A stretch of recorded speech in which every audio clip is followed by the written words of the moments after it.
Bismillahirrahmanirrahim. Assalamualaikum warahmatullahi wabarakatuh. Berjumpa lagi dengan channel Mas Sigit yang akan membahas tuntas tentang sejarah Indonesia di kelas 12 IPA dan IPS. Tema kita hari ini adalah tentang pemberontakan PKI Madiun tahun 1948. Adapun tujuan pembelajaran kita hari ini yang pertama adalah melalui model pembelajaran direct instructional, kalian diharapkan mampu menyebutkan pengertian ideologi komunisme. Yang kedua, menjelaskan latar belakang kenapa bisa terjadi gerakan PKI Madiun. Dan ketiga adalah menganalisis penyelesaian gerakan PKI Madiun.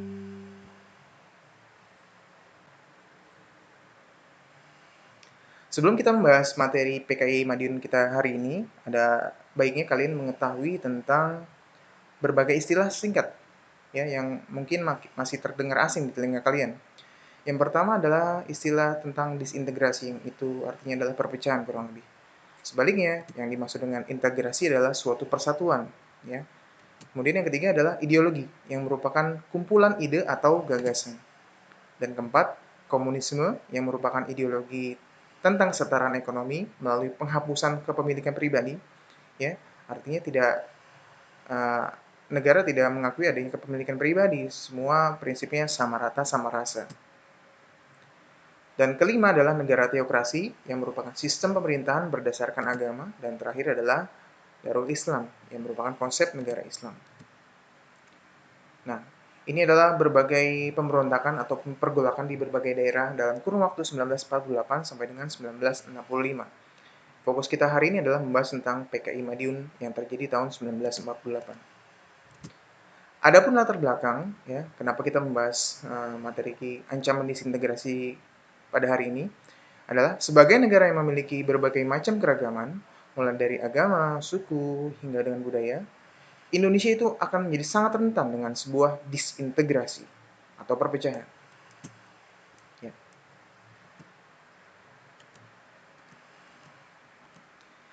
Dan berikut ini adalah berbagai faktor yang bisa menjadi ancaman disintegrasi bangsa Indonesia, yaitu konflik ideologi, konflik sistem pemerintahan, dan konflik kepentingan. Nah, sekarang kita akan membahas sedikit tentang apa sih yang menyebabkan munculnya gerakan PKI di Madiun. Yang pertama adalah kekecewaan Amir Syarifuddin karena dicopot kedudukannya sebagai Perdana Menteri dan membuatnya membentuk Front Demokrasi Rakyat atau FDR yang terdiri dari berbagai partai komunis yang ada di Indonesia. Contohnya, Partai Sosialis Indonesia, ada Partai Komunis Indonesia, dan Pesindo. Tujuannya jelas untuk menjatuhkan kabinet Muhammad Hatta. Kemudian, semenjak kembalinya musuh dari Uni Soviet, maka kegiatan Front Demokrasi Rakyat itu dikendalikan oleh PKI. Dan partai yang tergabung dalam FDR akhirnya meleburkan diri menjadi PKI. Bisa kalian lihat di sebelah kanan kalian, itu adalah foto dari pimpinan dari pemberontakan PKI Madiun 1948, yaitu adalah Musso dan Amir Syarifuddin.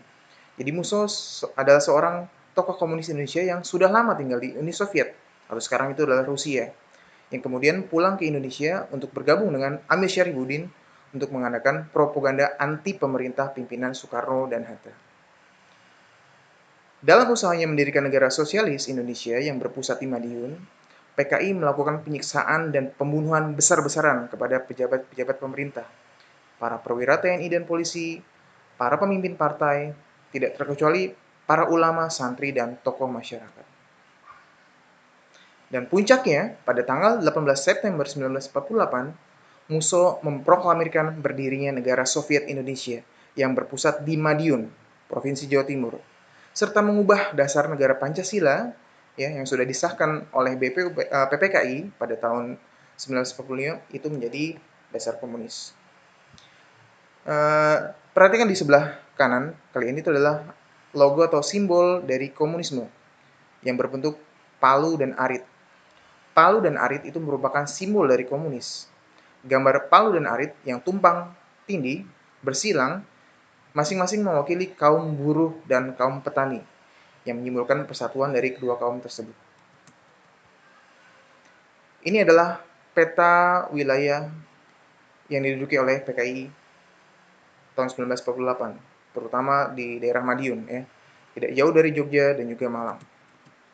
Nah, kemudian bagaimana upaya pemerintah untuk menumpas pemberontakan PKI Madiun?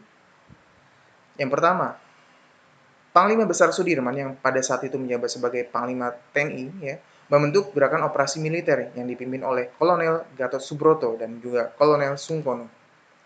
Dan dalam operasi penumpasan tersebut, Musso tewas dan Amir Syarifuddin berhasil ditangkap di daerah Grobogan, Purwodadi.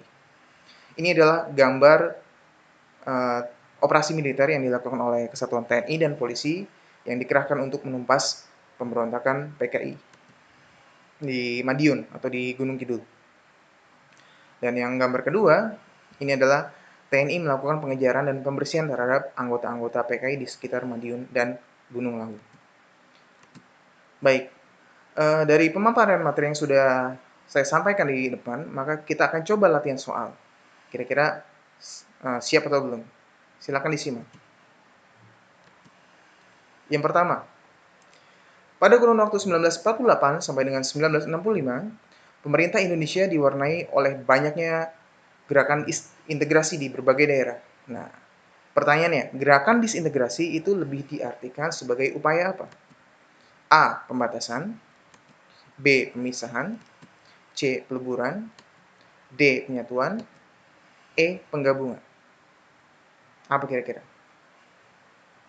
Betul, jawabannya adalah B, ya, yang artinya adalah pemisahan atau perpecahan.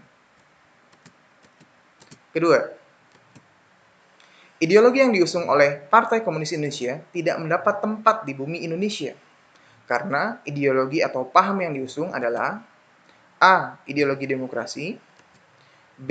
Ideologi komunis, C. Ideologi agama, D. Ideologi SARA, E. Ideologi liberal. Apa kira-kira jawabannya? Ya, tepat buat kalian yang menjawab adalah ideologi komunis. Jadi ideologi komunis itu tidak mendapatkan tempat di bumi Indonesia. Karena ideologi komunis pada dasarnya adalah sangat anti terhadap agama. Padahal Indonesia adalah negara yang menjunjung tinggi agama. 3. Organisasi yang dibentuk oleh Amir Syarifuddin untuk merebut kembali kedudukannya sebagai dengan menggerakkan aksi di PKI Madiun adalah A. Persatuan Rakyat, B. Front Pembela Rakyat, C. Pemuda Rakyat, D. Front Demokrasi Rakyat, E. Kesatuan Rakyat Teraniaya. Apa kira-kira organisasi yang dibentuk oleh Amir Syarifuddin untuk merebut kembali kedudukannya? Benar, jawabannya adalah D. Front Demokrasi Rakyat. Latihan soal keempat.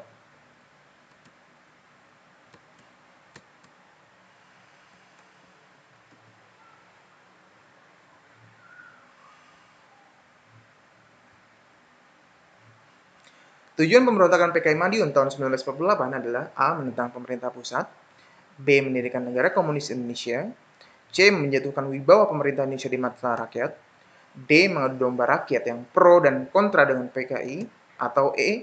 Mendukung berdirinya negara imperialis. Apa kira-kira tujuan dari pemberontakan PKI Madiun tahun 1948? Ya, jawabannya adalah B.